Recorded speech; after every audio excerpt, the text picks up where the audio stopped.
NHR creations Mayalokam గొలుసు నవల. వినండి వినండి, ఉత్సాహంగా ఉల్లాసంగా. మాయాలోకం గొలుసు నవల. నిర్వహణ ఘాలి లలితా ప్రవల్లిక గారు.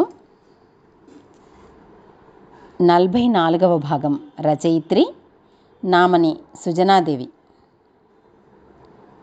అక్కడ అత్యవసరంగా అత్యంత ప్రముఖులతో చాలా రహస్యంగా సమావేశం ఏర్పరచబడింది. అది అడవిలో ఆకులు అలములతో పందిరిలా వేయబడిన ప్రదేశం. ఆ ప్రదేశం చుట్టూ జంతువులు మనుషులు ఎవరూ రాకుండా ముళ్ళకంపలు విద్యుత్ తీగలతో ఎవరికీ అనుమానం రాకుండా నిర్మించబడింది. ఎవరు చూసినా అది ప్రమాదకరంగా కనబడుతుంది కాబట్టి అక్కడికి రాకుండా ఉంటారని. అయితే అలాంటి చోటికి వీరు ఎలా చేరగలరు అంటే చాలా దూరంలో ఏర్పాటు చేసిన బిలం లాంటి ద్వారం ద్వారా సొరంగ మార్గం నుండి ఈ ప్రదేశం చేరుకోవడానికి వీలుగా నిర్మించుకున్నారు. అది అత్యవసరంగా ఈ ప్రదేశంలో సమావేశం కావాలి అనుకున్నప్పుడు మాత్రమే అందరికీ రహస్య సందేశం పంపబడుతుంది. ఆ సందేశం డీకోడ్ చేసుకొని ఆ ప్రదేశానికి చేరుకుంటారు. ఇప్పుడు అక్కడ అనుకోని ప్రమాదాన్ని పసిగట్టి రహస్య మార్గం నుండి వాహనాల దగ్గరకు వచ్చిన వారంతా ఆ వాహనాల్లో ప్రయాణించి ఈ ప్రదేశం చేరుకున్నారు. అందరి మనసులో త్రుటిలో పులి నోటి నుండి చావును తప్పించుకున్న జింకల్లా చంచలంగా ఉన్నాయి.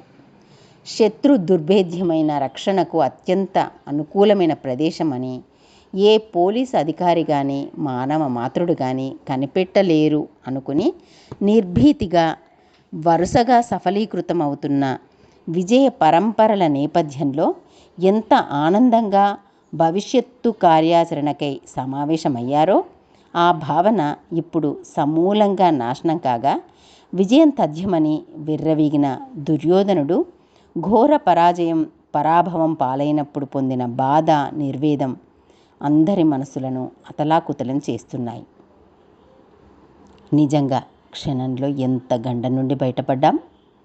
మనసులో దాచుకోలేని ఉద్వేగం తరుముతుంటే ఆలోచనలలో పడ్డ బాస్ని చూస్తూ వాతావరణాన్ని తేలికపరుస్తూ నిశ్శబ్దాన్ని ఛేదిస్తూ రిలాక్స్ అవుతూ ఆ గుంపుకు ప్రతినిధి అయిన వాడన్నాడు, నో, ఇది గండం కాదు, మనకొక హెచ్చరిక. అవును, మనం అప్రమత్తంగా ఉండాలని ఇంతకాలంగా ఎవరికీ దొరకకుండా ఒకవేళ దొరికిన చోట పావులుగా అమాయకపు ఆ గూడెం బిడ్డలని బలిపెడుతూ తప్పించుకుంటున్న మనకు ఇది ఖచ్చితంగా ఒక హెచ్చరిక. అంత రహస్యంగా ఎన్నో జాగ్రత్తలు తీసుకుని సమావేశమైన మన స్థావరాన్ని కనుక్కుని మంది మార్బలంతో పోలీసులు రాగలిగారు అంటే మనలో నేను ఊహించినట్లు బ్లాక్ షిప్ ఒకరు ఉండాలి. ముందు వారెవరో కనుక్కోవాలి. నేను ఆల్రెడీ దీనిపై నిఘా ఉంచాను. నా అనుమానం ప్రకారం రుజువు కాగానే వారికి ఈ భూమిపై నూకలు చెల్లిపోతాయి. ఇప్పటికైనా మీ అంతట మీరే బయటపడితే శిక్ష గురించి ఆలోచిస్తాను. చీకటిలో బాణం వేస్తూ గంభీరంగా ధ్వనించింది బాస్ కంఠం. చివరి క్షణంలో అమాయకుల ప్రాణాలతో చెలగాటం ఆడనని ఎదురు తిరిగి తప్పించుకున్న శవమైన గగన్ గురించి, ఏ చిన్న తప్పు చేసినా పసిగట్టగల మీ నేర్పు గురించి మాకు తెలియదా బాస్? మేమందరం ఎప్పటికీ మీకు నమ్మిన బంటులమే బాస్ అన్నాడొకడు. కానీ అదే నిజమైతే ఇది పోలీసులకు ఎలా తెలిసింది అంటే మనలోనే ఎవరో వారికి చేరవేసే ఇన్ఫార్మర్ ఉన్నారన్నమాట. దీనిని అంత తేలిగ్గా తీసుకోను, కోపంగా తల విదిలిస్తూ బెదిరిస్తూ అన్నాడు బాస్. మళ్ళీ ఆయనే, మరో ముఖ్య విషయం, ఇప్పుడు పోలీసులకు పట్టుబడ్డ వారి ద్వారా ముందు మన కార్యకలాపాలు మన స్థావరాలు అన్నీ తెలిసిపోతాయి. అందుకే మన వారి ద్వారా ఎలాంటి వివరాలు తెలియకుండా ఉండాలంటే ముందు వారిని మూడో కంటికి తెలియకుండా చంపేయాలి. లేదా వారికి తెలిసిన అన్ని విషయాలు అంటే మన సరుకు స్థావరాలు అన్నీ మార్చేయాలి. మన ఉనికి వారికి తెలియకుండా జాగ్రత్త పడాలి. ఈ సందర్భంగా ఎవరు అడ్డు వచ్చినా వారిని పైలోకానికి పంపైనా అనుకున్నది సాధించాలి. నిజానికి మన వ్యాపారానికి సంబంధించిన ముఖ్య సమాచారం గురించి మీటింగ్ ఏర్పాటు చేసినా అంతకన్నా ముందు మనం ఈ విషయంపై దృష్టి కేంద్రీకరించాల్సిన అవసరం ఉన్నందున ఈ టాస్క్ తర్వాత ఆ టాస్క్పై చర్చిద్దాం. అందుకే ముందు నేను కమిటీగా వేస్తున్న ఈ ముగ్గురు హాస్పిటల్లో మన వాళ్ళు నోరు తెరవకుండా చేయడానికి మీ ప్రయత్నం చేయండి. మిగతా వాళ్ళు నేను చెబుతున్న విషయాలు జాగ్రత్తగా విని ఆ రకంగా ముందు మన స్థావరాలను అత్యంత వేగంగా తరలించండి అంటూ సూచనలు ఇవ్వడం మొదలుపెట్టాడు బాస్. అతని చూపు దాడి చేయడానికి అవకాశం కోసం చూస్తున్న చిరుతపులి చూపుల తీక్షణంగా కసిగా ఉంది. అతని కంఠం వాడిగా పదునుగా ఉంది. దీపక్ బండి తీస్తున్నాడు, మనం అనుసరిద్దామా అని శరత్ అనగానే కాసేపు ఆగు అంటూ సైగ చేసింది నందిత. వస్తారా అన్నట్లు చూస్తున్న దీపక్ని చూస్తూ ఆగు అంటూ హస్తాన్ని చూపించింది నందిత. ప్రశ్నార్థకంగా చూస్తున్న దీపక్ దగ్గరకు వెళ్ళి అందరూ ఆతృతగా తన వైపు చూస్తుంటే ఇప్పుడు మనం వెంటనే వెళ్ళి చేసేదేమీ లేదు.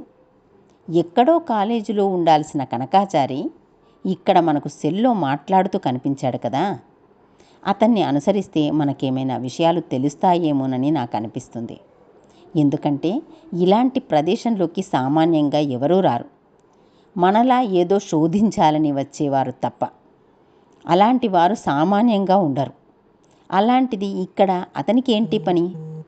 ఇక్కడికి వచ్చి సెల్లో ఎవరితోనో మాట్లాడుతున్నాడంటే ఎవరినైనా కలవడానికో సమాచారం సేకరించడానికో ఏదైనా తనకు అప్పగించిన పనిని అమలుపరచడానికో అనిపిస్తుంది. పైగా ఇప్పుడు మనకు అత్యంత ముఖ్యమైన విషయం చింటూ. శరత్ కూడా చింటూ గురించి చాలా ఆందోళన పడుతున్నాడు. కాబట్టి ఇతన్ని అనుసరిస్తే మనకేమైనా క్లూ దొరుకుతుందేమో. నిజమే, నాకు నందిత చెప్పేది నిజమనిపిస్తుంది. పైగా అతని దగ్గర ఒక పెట్టె కూడా ఉందని అన్నారు. మనకు తెలిసిన సమాచారం ప్రకారం ఆ పెట్టె లాంటిదే మరొకటి నాగులమ్మ గుట్టపై ఉందని. అయితే ఇప్పుడు ఇతని దగ్గర పెట్టె నిజంగా మనం వెతుకుతున్న దానికి సంబంధించిందా కాదా, అసలు అందులో ఏముంది అనేది మనకు తెలియదు. సాలోచనగా అన్నాడు దీపక్. ఇప్పటి వరకు మనకు ప్రతి చోట అనుమానాస్పదంగానే ఇతడు కనపడుతున్నాడు. అలాగే నందిత చెప్పినట్లు చింటూ గురించైనా మరే విషయం గురించైనా ఇతని దగ్గర మనకు సమాచారం దొరకవచ్చు. మనం ఇంతమంది ఉన్నాం కాబట్టి అతనిపై డైరెక్ట్ అటాక్ చేసి బంధించి అడిగితే ఏమైనా సమాచారం తెలుస్తుందేమో. శరత్ ఆశగా అన్నాడు. లేదు, అలా అతన్ని పట్టుకోవడం కాకుండా అతనికి తెలియకుండా మనం అనుసరిస్తేనే ఎక్కువ విషయాలు తెలుస్తాయనిపిస్తుంది నాకు, నందిత అంది. నిజమే, లెటస్ మూవ్ ఫాస్ట్. ఇంతలో ఆ కనకాచారి వెళ్ళిపోతాడేమో. అందరినీ బయలుదేరదీశాడు దీపక్. అయితే వీరు కొంచెం దూరం నడిచి చెట్ల మధ్య నుండి చూస్తే ఇంకా ఫోన్లో మాట్లాడుతూనే ఉన్న కనకాచారి కనిపించాడు. గుబురుగా ఉన్న చెట్ల మధ్య చేరి అందరూ దూరంగా ఉన్న కనకాచారిని చూడసాగారు. అంతగా ఫోన్లో ఎవరితో ఏం మాట్లాడుతున్నాడు అన్నది వారికి అర్థం కాలేదు. మనిషి అసహనంగా ఎవరి కోసమో ఎదురు చూస్తున్నట్లుగా మాత్రం అర్థమైంది. అయితే ఎంతో సమయం నిరీక్షించకుండానే వారికి సమాధానం దొరికింది. అల్లంత దూరంలో ఆగిన జీప్ నుండి ఒక మనిషి దిగాడు. చుట్టూ చూసి తనను ఎవరూ పసిగట్టడం లేదని నిర్ధారించుకుని కనకాచారి వైపు అడుగులేశాడు. కనకాచారి కూడా అతను మాట్లాడగానే కంగారుపడి తలూపుతూ అతనితో కలిసి జీప్ దగ్గరికి వెళ్ళాడు. దూరంగా ఉండటం వలన వారి మాటలు వీరికి వినపడటం లేదు. ఇప్పుడు ఇద్దరూ కలిసి జీప్ దగ్గరకు వెళుతున్న అవకాశాన్ని వినియోగించుకొని చప్పుడు కాకుండా అడుగులో అడుగు వేసుకుంటూ ఇంకొంచెం వారు ఉన్నవైపు కదిలారు వీళ్ళంతా. ఇప్పుడు వారికి కూతవేటు దూరంలో ఉండటాన నిశ్శబ్దంగా ఉన్న ఆ ప్రకృతిలో వారి మాటలు చిన్నగా మాట్లాడినా వినపడుతున్నాయి. ఎందుకు ఆలస్యమైందో ఇంతసేపు ఫోన్లో చెప్పాను కదా. అంత రహస్యమైన స్థావరంపైనే పక్కాగా దాడి చేశారు అంటే మన కదలికలు వారికి ఎప్పటికప్పుడే తెలిసిపోయినాయి. వారు మనకన్నా జాగ్రత్తగా వ్యవహరిస్తున్నారని అర్థం. అందుకే బాస్ ఆదేశాల మేరకు అప్పటికప్పుడు వ్యూహం మార్చి వాడిని షిఫ్ట్ చేయడానికి నిన్ను ఉపయోగించుకుంటున్నా. ఇదిగో వాడే, జీప్లో చూపిస్తూ కనకాచారితో అంటున్నాడు ఆ వచ్చిన వ్యక్తి. ఏదో మీరు మరీ పిలవడం వల్ల వచ్చాను, కానీ నాకు ఇప్పటి నుండి ఇలా చేయడం ఇష్టం లేదు అని చెప్పాను కదా, కనకాచారి అన్నాడు. అలా ఇష్టం లేకపోతే నువ్వు అలా చెప్పిన పని ఏది చేయకపోయినా ఆ క్షణమే నీకు చివరి క్షణం అవుతుందని తెలుసా? అది గ్రహించి మాట్లాడు. నేనెందుకు అలా మాట్లాడుతున్నానో అర్థం చేసుకో. నువ్వు చూసావుగా ఆ పెట్టె, అందులో కనిపించినవన్నీ నిజాలే, మనం చేసిన పనులే, అలాగే ఇక ముందు జరగబోయేవి కూడా. చూసావా ఎంత దారుణంగా ఉన్నాయి? అందుకే నేను విరమించుకోవాలని అనుకున్నది. పొదల చాటు నుండి ఇది వింటున్న వారందరికీ ఆ వచ్చింది క్రిస్టఫర్ అని అర్థమయ్యింది. అయ్యో, సైన్స్ ఇంతగా అభివృద్ధి చెందిన ఈ సమయంలో కూడా ఇంకా దాన్ని చూసి భయపడతారా? ఇలాంటివన్నీ మనం కేవలం భయపెట్టడానికే. మనల్ని ఎవరో సృష్టించిన ఎత్తుగడ ఇది. నీకు తెలియదు, ఆ నాగుపాము చిత్రంతో అందులో చూపెడుతున్నవన్నీ ఎంత శక్తివంతమైనవో. ఎందుకంటే నీకు నాగదేవత శక్తి తెలియదు, నాకు తెలుసు, కనకాచారి అన్నాడు. నేను ఇలాంటివేవి నమ్మను. అయినా మనం ఇక్కడ ఇంతసేపు అలా మాట్లాడుకుంటూ ఉండడం సేఫ్ కాదు. ఎంత తొందరగా వీలైతే అంత త్వరగా ఇక్కడి నుండి వెళ్ళిపోవాలి. ముందు నువ్వు వాడిని తీసుకో. నీ వెహికల్ ఎక్కడ పెట్టావు? క్రిస్టఫర్ అన్నాడు. అదిగో అక్కడ పెట్టాను అనగానే క్రిస్టఫర్ లోపల ఉన్న స్పృహలో లేని అతన్ని భుజంపై వేసుకున్నాడు. అతనికి దారి చూపిస్తూ తను చెట్లు వెనక దాచిన తన కారు దగ్గరికి తీసుకెళ్తున్నాడు కనకాచారి. వారిద్దరూ అటువైపు ముఖం చేసి ఉన్నారు. భుజంపై టవల్ పైన కప్పి తీసుకువెళుతున్న మనిషి ముఖం వెనక నుండి చూస్తున్న వీరికి స్పష్టంగా కనబడుతుంది. భుజంపై వేసుకున్న ఆ మనిషి ముఖం చూసిన వారంతా ఒక్కసారి ఉలిక్కిపడ్డారు. అతను మరెవరో కాదు, చింటూ.